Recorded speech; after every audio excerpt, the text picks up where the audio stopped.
ખેંડવા ગામે ક્ષેત્રપાલ દાદાનો હવન પાટોત્સવ ઉજવાયો। ડીસા તાલુકાના ખેટવા ગામે આવેલ પવિત્ર શ્રી ક્ષેત્રપાલ દાદા ધામ ખાતે વૈશાખ વદ દસમના પાવન દિવસે ભવ્ય હવન તથા ધ્વજારોહણ કાર્યક્રમનું ભક્તિમય વાતાવરણ વચ્ચે આયોજન કરવામાં આવ્યું। કાર્યક્રમમાં મોટી સંખ્યામાં ભક્તો, સંતશ્રીઓ તથા ગ્રામજનોએ હાજરી આપી ધર્મલાભ મેળવ્યો હતો। વહેલી સવારથી જ મંદિર પરિસરમાં વૈદિક મંત્રોચ્ચાર સાથે હવન યજ્ઞ શરૂ કરવામાં આવ્યો હતો। યજ્ઞમાં યજમાન પરિવારો તેમજ ભક્તોએ આહુતિ આપી દેશ સમાજ અને સુખ સમૃદ્ધિ માટે પ્રાર્થના કરી। ત્યારબાદ ધ્વજારોહણ વિધિ સંપન્ન થતા સમગ્ર વાતાવરણ જયઘોષથી ગુંજી ઉઠ્યું। કાર્યક્રમ દરમિયાન ભજન કીર્તન, સંત વાણી અને મહાપ્રસાદનું પણ આયોજન કરવામાં આવ્યું।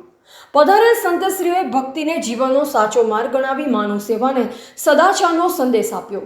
આ સમગ્ર ધાર્મિક આયોજન સફળ બનાવવા માટે ગામના સેવાભાવી યુવાનો, ભક્ત મંડળ તથા આયોજક સમિતિએ ભારે જહેમત ઉઠાવી। સાથે જ વિવિધ દાતાશ્રીઓએ આર્થિક તેમજ સેવારૂપ સહયોગ આપી કાર્યક્રમ સફળ બનાવવામાં મહત્વની ભૂમિકા ભજવી હતી।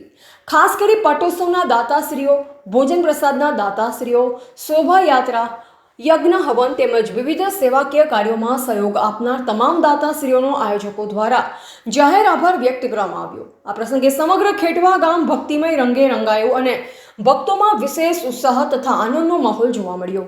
અહેવાલ જીગર ચાવડા, ભીલડી।